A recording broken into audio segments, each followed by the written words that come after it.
Maybe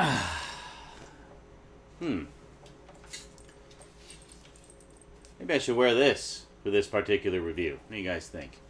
Yeah, nice spiky collar. Huh? Yeah, what do you think? No? Alright. This thing's really freaking sharp, too. I don't know how this... Like, I got this in Value Village. Like, you could seriously hurt yourself on this. Anyway, greetings, everyone, and welcome to another Halloween review. Today we're going to be continuing our look at the Nightmare on Elm Street films, picking up right where we left off with the sequel, The Homoerotic Adventures of Freddy, also known as A Nightmare on Elm Street 2, Freddy's Revenge. Today on the Multimedia Chronicles.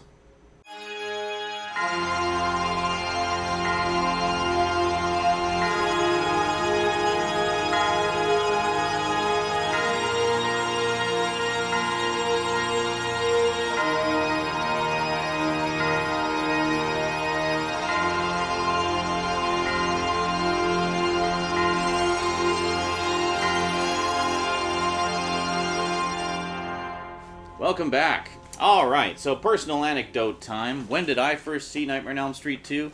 Well, basically as soon as it was released on home video.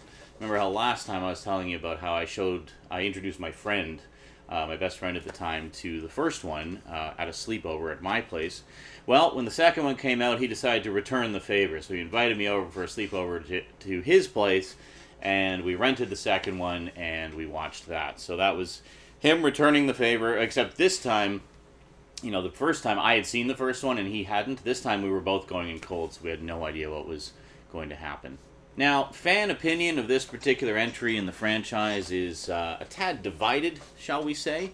However, over the years, it has gained something of a cult following. Even though it's seen as something of the black sheep of the Nightmare on Elm Street films, as a standalone horror film, it has quite a following. I mean, I sort of flippantly just quipped the homoerotic adventures of Freddy, but truth be told, there is a lot of gay subtext in the film, which apparently was very intentional. The writer denied it at the time, but has since come out and admitted it, and it was very intentional that it had that subtext to it. Mark Patton, the lead actor who played the main character of Jesse, was very open about his homosexuality throughout most of his life.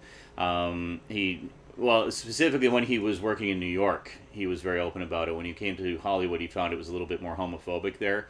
So, wasn't, I guess, as open about it, but also didn't really deny it, per se. There's different stories about the making of the movie, and just how, at the time, the writer denied putting all this gay subtext into it and blamed Mark Patton, saying, well, he just played it too gay. That's why that seems like that. But he has since come out and admitted that, yes, actually, there was gay subtext in there, and it was totally on purpose. I'm sorry. But how time changes things, But, and then Mark Patton, actually, I think didn't really talk about the movie much for a very long time. But then in 2010, when they were doing the massive 4-hour documentary, Never Sleep Again, which is all about the entire Nightmare on Elm Street franchise, fucking awesome documentary, by the way. If you're a fan of the franchise, you owe yourself the treat of getting it and watching it and loving it. It's just fantastic. He was invited to come in and do some interviews about Nightmare 2, the Nightmare 2 segments. And he had since heard that that Nightmare 2 had sort of gained this cult following, in particular in the LGBT community, as the gayest horror movie ever made. And he was considered like a hero to the lesbian and gay community for being an openly gay actor in this horror movie with all these homoerotic undertones to it. And so he was like, yeah, sure, okay. Like, he had no idea that it had gained this huge following, and then it was a really big deal to him, because I mean, he'd suffered some hardship in his life over the years, and it was like a big thing for him to find out that this movie that he'd been so reluctant to talk about for so long because of it not being the greatest experience at the time, had turned into this wonderful positive thing for him. So good on you, Mark Patton. Good on you. But Yeah, so it's interesting to sort of see how things have evolved, and just what a strange animal it has become.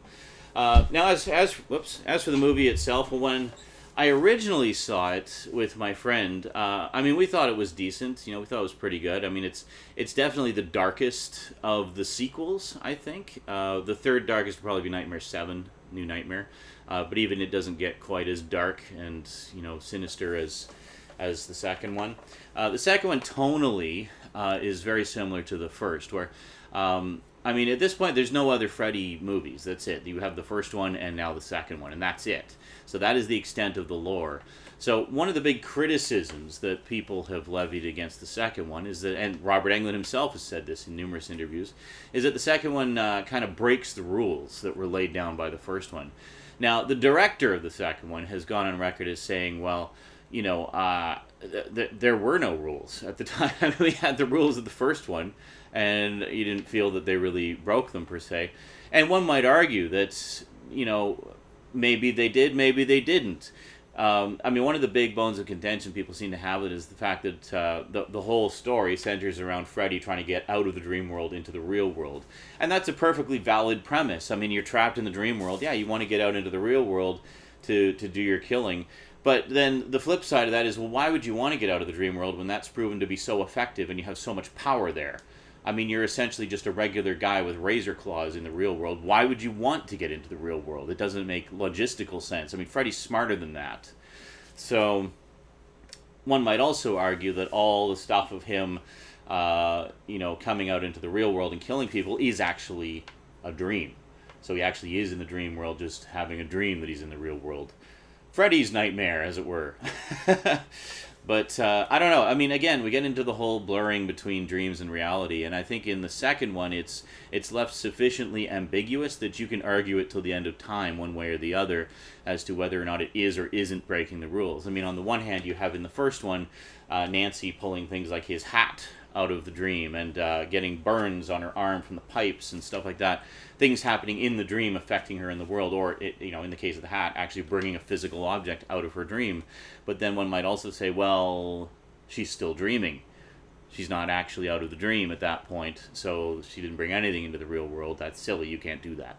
So you can have it very grounded in reality and have it still make logistical sense, but you can also kind of take it into the realm of fantasy, and it's like, oh no, you can pull stuff out of the dream.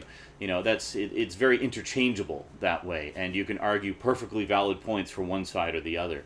So did Nightmare 2 break the rules? Really depends on your perspective, honestly. Now, at the time, I remember when I first watched it with my friend, my thinking was, oh, okay, they're kind of expanding on the idea of the first one where she was bringing stuff out of the dream. But in this case, they're bringing Freddy. Freddy's trying to bring himself out of the dream. Sort of like he got the idea, like, oh, stuff can come out of the dream because Nancy was pulling stuff out of the dream. Maybe I could bring myself out of the dream, And, being like 14 at the time, I didn't really think too much about the logistics of it. Like I was just saying, like, why would he want to come out of the dream? But it didn't seem like a big breaking of the rules to me because at the time I was thinking it's just kind of expanding on ideas from the first one. Just taking it to what at the time I thought was the next logical level. It's like, well, okay. I mean, at the end of the first one, we have Nancy supposedly bringing Freddy out of the dream, but I think it's pretty clear by that point in the movie we're entirely in dreamland, and everything that she's done, she's actually set up the traps and stuff in her house, but the actual battle with Freddy is taking place in the dream world, and how she walks through the door and then she's suddenly outside, and that's clearly a dream world. It's all ethereal and stuff.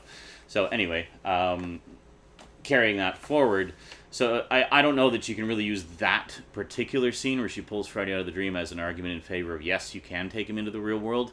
I don't know. It's, again, sufficiently ambiguous and sufficiently, blurs the line between reality and dreams that you can argue perfectly legitimately one way or the other.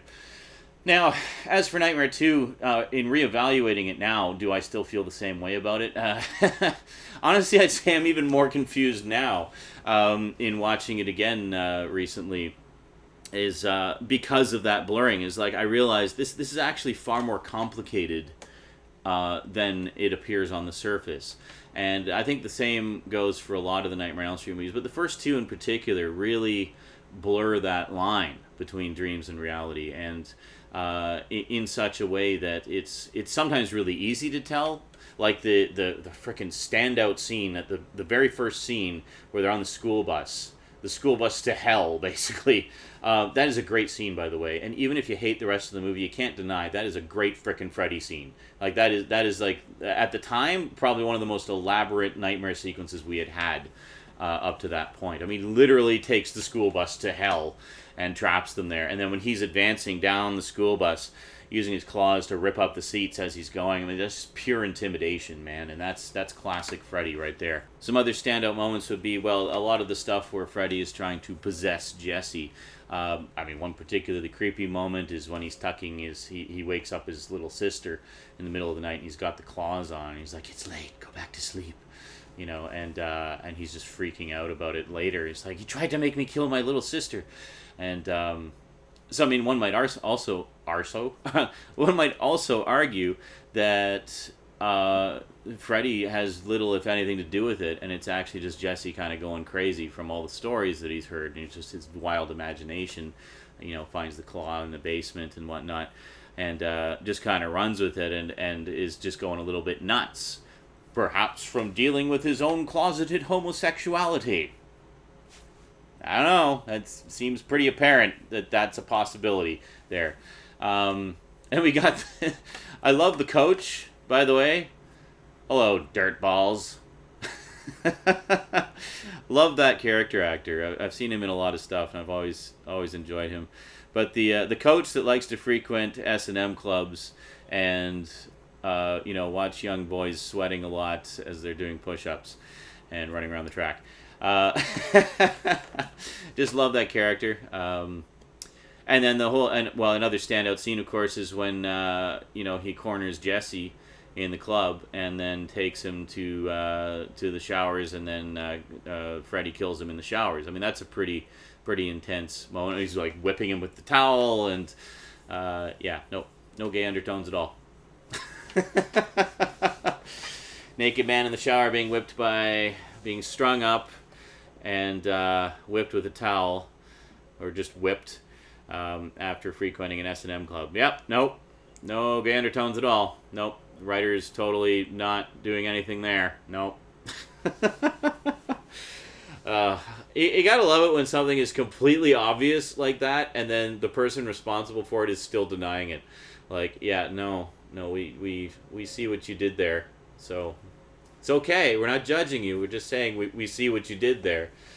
But and then when they have, of course, the party, and he's making out with his girlfriend, and then Freddy's tongue comes out, and she just thinks he's licking her. She's like, "Oh yeah." Okay, that was really disturbing. I'm never gonna recreate that moment again. No, forget that. Just erase that from your memory. I don't know what I'm doing. Anyway. So then he just runs off, freaking out and goes and hangs out with his buddy Slater, his half naked buddy in his bedroom, and it's like, and even his buddy is saying, like, "What are you hanging out with me for? Like, go back to the cabana. You got a hot girl there waiting to, get down with you," and he's like, "No, you don't understand. There's a man trying to get inside my body," and like, nope, no gay undertones to this movie at all. Nope, absolutely none. No, and it's purely totally Mark Patton's fault. Yeah, he that was probably an ad lib. Yeah. Oh, Mr. Writer, sir, we're on to you and your tricks. Yeah, so I mean, overall, it's definitely a strange animal. It does have its merits. I don't hate the movie. I know a lot of fans are really, just despise it. I don't hate it at all. I mean, I'll always fondly remember it as the, just fun times of sleepovers when I was a kid, watching scary movies with my best friends, so there's that nostalgia factor. But also just, I mean, if you don't take it too seriously, it's actually not a bad little romp. It's got some good moments. Robert Englund is really starting to flesh out the Freddy character quite nicely. And one thing a lot of people argue in favor of it is this is still the darker Freddy before we got more sort of the wisecracking Freddy that really started to appear as of the third one. but this is still the dark, serious, scary Freddy that we know from the first one, and really, it's the last time we'll see that Freddy. So, a moment of silence for dark, scary Freddy.